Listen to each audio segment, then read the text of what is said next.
စပါးသင်းနဲ့ပတ်သက်တဲ့သတင်းချက်လက်အချို့ကိုဆွေးနွေးတင်ပြကြပါမယ်အားလုံးပဲမင်္ဂလာပါကျွန်တော်ရဲ့ Power Impression Channel ကနေကြိုဆိုပါရစေစပါးသင်းနဲ့ပတ်သက်ပြီးတော့ကျွန်တော်တို့ဒီ TNN ကသတင်းတက်ထားတာရှိတယ်ဒီသတင်းကိုကျွန်တော်တို့ Budget Call က report လုပ်ထားတာပဲဖြစ်ပါတယ်ကျွန်တော်ရဲ့ channel လေးကဘောလုံးသတင်းများကိုနေ့စဉ်တင်ဆက်ပေးနေမှာဖြစ်တဲ့အတွက်ကျွန်တော်ရဲ့ channel လေးကိုလည်း like and subscribe ပြုလုပ်ပေးခြင်းအပြင်ကူညီပေးနိုင်ပါတယ်အဲ့တော့ Budget Call ရဲ့ report အရစပါးသင်းအနေနဲ့ Man City တင်းရဲ့တောင်ပန်ကစားသမားဖြစ်တဲ့စာပေဟိုကိုခေါ်ယူဖို့အတွက်အသင်းကြားဆွေးနွေးမှုတွေပြုလုပ်နေတယ်လို့ဆိုတယ်အဲ့တော့ Man City ကဒီကစားသမားနဲ့ပတ်သက်ပြီးတော့ပြောင်းရွှေ့ကြေးပေါင်တန်း60လောက်လိုချင်နေတယ်စပါးသင်းအနေနဲ့ကျွန်တော်တို့အခု transfer window အစာပိုင်းလောက်မှာဒီကစားသမားနဲ့ပတ်သက်ပြီးတော့ခေါ်ယူဖို့အတွက်သတင်းတွေတက်ခဲ့တယ်အဲ့နောက်ပိုင်းကျွန်တော်တို့သတင်းတွေကပြန်ငြိမ်သွားခဲ့တယ်အခုကျွန်တော်တို့ပြီးခဲ့တဲ့စနေနေ့မှာကျွန်တော်တို့နှစ်သင်းကြားဒီစာပေဟိုကိုခေါ်ယူဖို့အတွက်ဆွေးနွေးမှုတွေပြုလုပ်နေတယ်ဆိုပြီးတော့ထပ်တက်လာတယ်အဲ့တော့ကျွန်တော်တို့Man City တင်းရဲ့ကျွန်တော်တို့ကစားသမားစာပေဟိုကိုခေါ်ယူဖို့အတွက်ပေါ့နော်ဈေးနှုန်းကလည်းပေါင်တန်း60ဗျာပေါင်တန်း60ဆိုတော့ကျွန်တော်အနေနဲ့ဆိုလို့ရှိရင်များတယ်လို့ထင်တယ်။ဘာကြောင့်လဲဆိုတော့ပြီးခဲ့တဲ့ရာသီမှာကျွန်တော်တို့စာပေဟိုအနေနဲ့ကောင်းကောင်းပေါ့နော်ခြေစွမ်းပြထားတာမျိုးတွေလည်းမရှိဘူး။အဲ့တော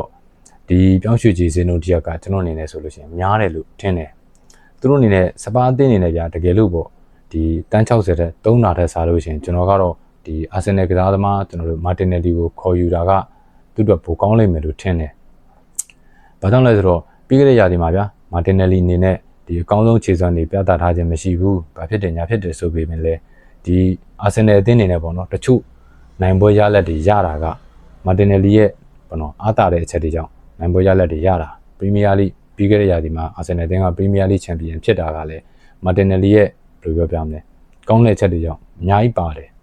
အဲ့တော့မာတင်နယ်လီကိုဒီအာဆင်နယ်ကတော့ပေါင်တန်း90လောက်နဲ့စီသက်မှတ်ထားတယ်အဲ့တော့စပါးအသင်းအနေနဲ့စာပဲဟိုကိုခေါ်လာတဲ့စာလို့ရှင်ကျွန်တော်ကတော့မာတင်နယ်လီကိုခေါ်တာကစပါးအသင်းတို့ကပိုပြီးထိရောက်တဲ့ခေါ်ယူမှုလို့တော့ထင်တယ်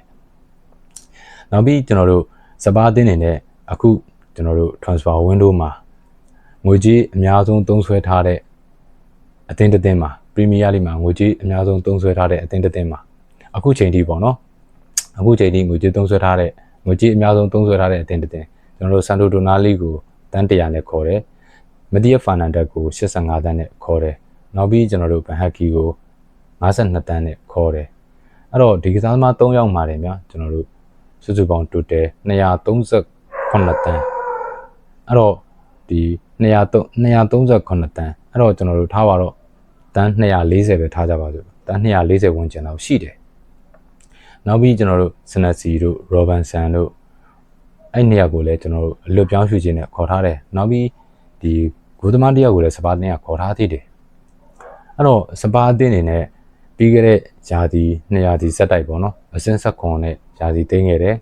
အဲ့တော့သူတို့အနေနဲ့အခု transfer window မှာလူခေါ်ယူဖြည့်တင်းမှုတွေအများကြီးပြုပြင်ပြောင်းလဲမှုတွေပြုလုပ်ထားတယ်အဲ့တော့လာမယ့်ယာတီမှာကျွန်တော်တို့ရောဘတ်တိုတစားဘီရဲ့လက်အောက်မှာစပါးအသင်းအနေနဲ့ပုံစံကောင်းအနေနဲ့ပေါ့နော်ပြန်လာနိုင်ဖို့အတွက်အများကြီးပြုပြင်ပြောင်းလဲမှုတွေလုပ်ထားတယ်သူတို့အနေနဲ့လာမယ့်ရာသီမှာကျွန်တော်တို့125ပေါ့နော် Premier League position 125လောက်သူတို့အနေနဲ့ဝင်နိုင်အောင်ပေါ့နော်အများဆုံးသူတို့အနေနဲ့ပြုပြင်ပြောင်းလဲမှုတွေပြုလုပ်ထားတယ်အဲ့တော့လာမယ့်ရာသီမှာစပါးအသင်းဘယ်လိုကောင်းဆုံးကမ်ဘက်တစ်ခုကိုလှုပ်ဆောင်လာနိုင်မလဲဆိုတာကျွန်တော်တို့ဆက်လက်စောင့်ကြည့်အောင်ပါနောက်ပြီးစပါးအသင်းကကျွန်တော်တို့ဒီနောက်တန်းကစားသမားဖြစ်တဲ့ဒီခရစ်စတီယာနို ရိုမဲရိုကိုရောင်းချဖို့အတွက်သူတို့အနေနဲ့ပြင်ဆင်နေတယ်ဒီကစားသမားနဲ့ပတ်သက်ပြီးတော့အင်တာမီလန်ကခေါ်ယူဖို့အတွက်စိတ်ဝင်စားနေတယ်စပါးတင်းရဲ့ကျွန်တော်တို့တိုက်စစ်ကစားသမားဖြစ်တဲ့ရီချာလီဆန်ကိုလည်းစပါးတင်းကရောင်းချဖို့အတွက်ပြင်ဆင်နေတယ်အဲ့တော့ရီချာလီဆန်ကိုရောင်းချပြီးတော့စပါးတင်းအနေနဲ့ဒီတိုက်စစ်ကစားသမားတယောက်ကိုခေါ်ယူဖို့အတွက်စိတ်ဝင်စားတယ်ကျွန်တော်တို့ဘုံမောက်တင်းရဲ့တိုက်စစ်ကစားသမားဂျူနီယာကူပီကိုခေါ်ယူဖို့အတွက်သူတို့အနေနဲ့စိတ်ဝင်စားနေတယ်ဒါပေမဲ့ဒီတင်းကတော့တိတ်ပြီးတော့ဘယ်လိုပြောပြမလဲstrong မဖြစ်ဘူးအဲ့တော့သူတို့တကယ်ပဲဒီဂျူနီယာကူပီကိုခေါ်ယူဖို့အတွက်စိတ်ဝင်စားနေတာလားဆိုတာကျွန်တော်တို့ဆက်လက်စောင့်ကြည့်ရမယ်ညီကိုတို့ရောဘယ်လိုမြင်လဲအခုလာမယ့်ရာသီမှာစပါးအသင်းအနေနဲ့အကောင်းဆုံးကမ်ဘက်တစ်ခုနဲ့ပြန်လာနိုင်မလားဆိုတာကျွန်တော်တို့ဆက်လက်စောင့်ကြည့်ရပါမယ်ညီကိုရဲ့အမြင်ကို comment မှာဝင်ရောက်ဆွေးနွေးနိုင်ပါတယ်ကြီးစုနားဆင်ပေးကြတဲ့ညီကိုတယောက်ချင်းစီတိုင်းကိုအထူးကျေးဇူးတင်ပါတယ်